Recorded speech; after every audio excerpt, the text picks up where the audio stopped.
I think probably a lot of us, or too many of us, will be able to relate to this next one.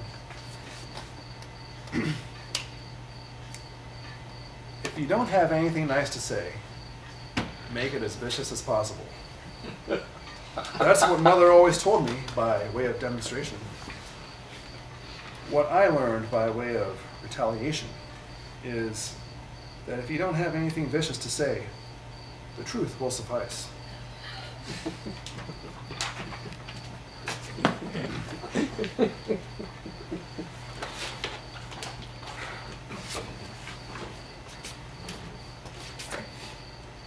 How do you prefer your love? Drained of blood, dangling skinless from a hook? She is the nakedest thing you will ever bear witness to. The French curves of her air displacement will scar your eyes in ways even Michelangelo never despaired to contemplate. Do you take your breast cancer with one lump or two? I beg your pardon. That is indeed something far more insidious and common blossoming in your chest. On suckling, the profane tang of inaction floods my orifice. Subtle as gingivitis, thick as plaque, progressive as skull. Her stare is God stubbing his toe on me in the dark as he fumbles through tar-dense clouds to piss on my neighbor's day. Her hesitation is God nicking his finger on me as he reaches down to pluck the weed that is my acquaintance. Her absence is the platoon of angels dispatched to smooth over my barbed, broken faith.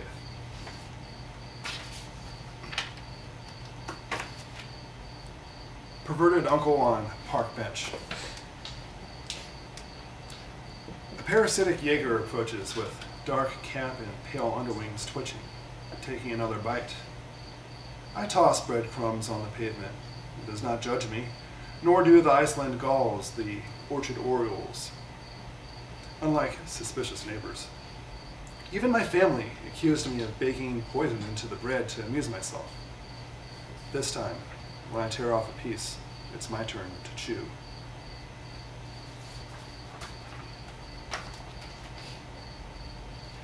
Mazel Tov cocktail. The rope of pus-infected mucus pulled from his wound by the nurse is not enough for him to erect a makeshift gallows to finish the job. Perhaps he should be as thankful as they tell him he should be. If he dares to voice his suffering, they will not hesitate to chastise him with asides about the pediatric oncology ward, the burn unit. Failed suicides do not rank.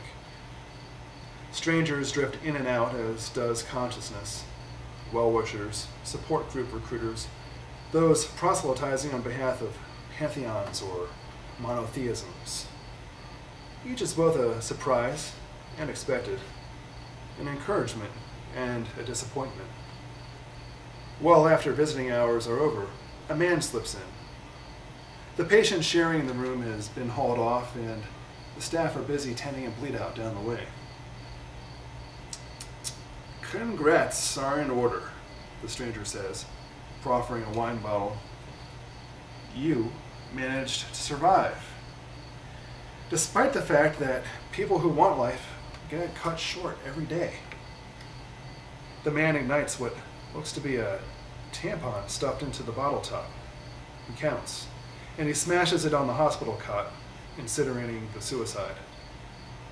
He exits without obstruction, his vigilantism lending to self-murder a new dimension of terror.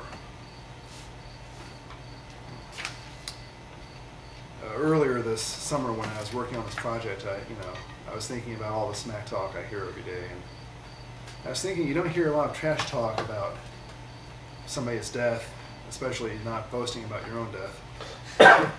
So I wrote this piece.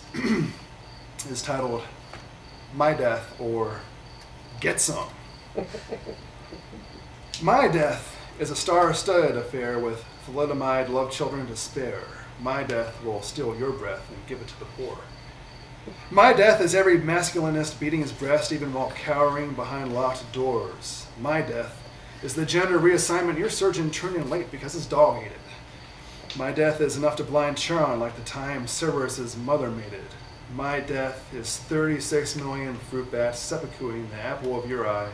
With rabies dripping incisors, my death is every politician renewing their lease on life without ever becoming buyers.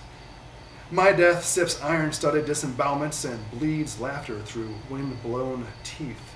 My death is in the market for rent-controlled apartments overlooking valleys of milkless teats. My death is bigger than your death, mon frere, but is preoccupied with its own health scare. My death is